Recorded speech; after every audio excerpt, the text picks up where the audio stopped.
शेर, गीदड़ और मूर्ख गधा पंचतंत्र की कहानियाँ।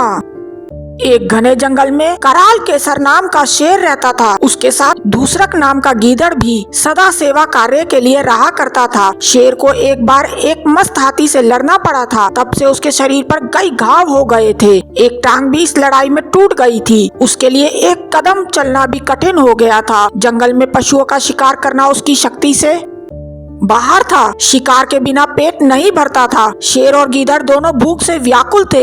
एक दिन शेर ने गीदड़ से कहा, तू किसी शिकार की खोज करके यहाँ ले आ। मैं पास में आए पशु को मार डालूंगा, फिर हम दोनों भर पेट खाना खाएंगे। गीदड़ शिकार की खोज में पास के गांव में गया। वहाँ उसने तालाब के किनारे लंबकर्ण नाम के गधे को हरी हरी घास की कोमल कोपले खाते देखा। उसके पास जाकर बोला, मामा नमस्कार, बड़े दिनों बाद दिखाई दिए हो, इतने दुबले कैसे हो गए? गधे ने उत्तर दिया, भगिनी पुत्र क्या कहूँ, धोबी बड़ी निर्दयता से मेरी पीठ पर बोझा रख देता है और एक कदम भी ढीला पड़ने पर लाठियों से मारता है। घास मुट्ठी भर भी नहीं देता। स्वयं मुझे यहाँ आकर मिट्टी मिली घास के तिनके खाने पड़ते हैं, इसीलिए दुबला होता जा रहा हूँ। गीदड़ बोला, मामा यही बात है तो मैं तुम्हें एक जगह ऐसी बतलाता हूँ जहाँ मरकत मणि के समान स्वच्छ हरी घास के मैदान है, निर्मल जल का जलाशय भी पास ही है। वहाँ आओ और हंसते गाते जीवन व्यतीत करो। लंबकर्ण ने कहा, बात तो ठीक है भगिनी पुत्र, किंतु हम देहाती पशु है, वन में जंगली जानवर मारकर खा जाएंगे, इसीलिए हम वन के हरे मैदानों का उपभोग नहीं कर सकते।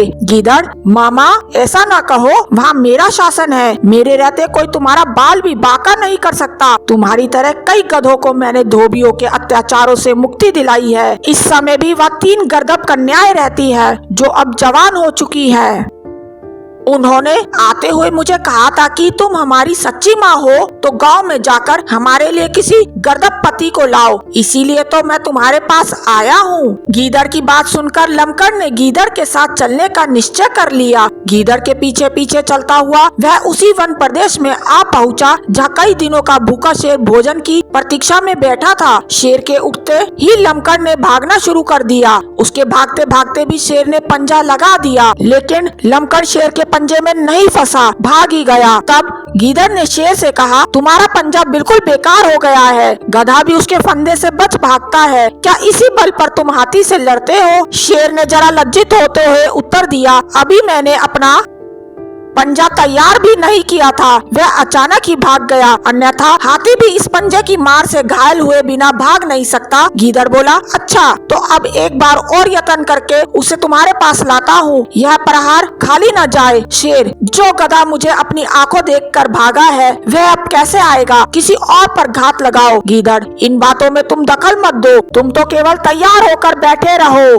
गीदड़ ने देखा कि गधा उसी स्थान पर फिर घास चर रहा है। गीदड़ को देखकर गधे ने कहा, भगिनी सुत, तू भी मुझे खूब अच्छी जगह ले गया, एक क्षण और हो जाता तो जीवन से हाथ धोना पड़ता। भला वह कौन सा जानवर था जो मुझे देखकर उठा था और जिसका वर्ष समान हाथ मेरी पीठ पर पड़ा था? तब हंसते हुए गीदड़ ने कहा, मामा तुम भी विचित्र हो, गर्दभी तुम्हें देखकर आलिंगन करने उठी और तुम वहाँ से भाग आए। उसने तो तुमसे प्रेम करने को हाथ उठाया था, वह तुम्हारे बिना जीवित नहीं रहेगी, भूखी प्यासी मर जाएगी। वह कहती है, यदि लंबकर्ण मेरा पति नहीं होगा तो मैं आग में कूद पड़ूंगी, इसलिए अब उसे अधिक मत सताओ, अन्यथा स्त्री हत्या का पाप तुम्हारे सिर लगेगा। चलो मेरे साथ चलो। गीदड़ की बात सुनकर गधा उसके साथ फिर जंगल की ओर चल दिया। वहाँ पहुँचते ही शेर उस पर टूट पड़ा। उसे मारकर शेर तालाब में स्नान करने गया। गीदड़ रखवाली करता रहा। शेर को जरा देर हो गई। भूख से व्याकुल गीदड़ ने गधे के कान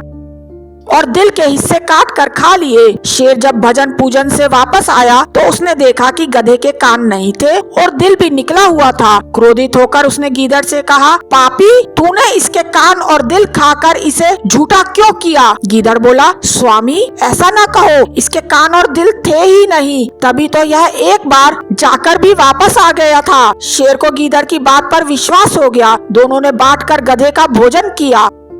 शिक्षा, एक बार धोखा खाकर किसी पर भी विश्वास नहीं करना चाहिए। अगर आपको ये वीडियो अच्छी लगी तो इस वीडियो को लाइक और चैनल को सब्सक्राइब करना ना भूलिएगा ताकि इस तरीके की और भी वीडियोस आपको मिल सके। Thanks for watching.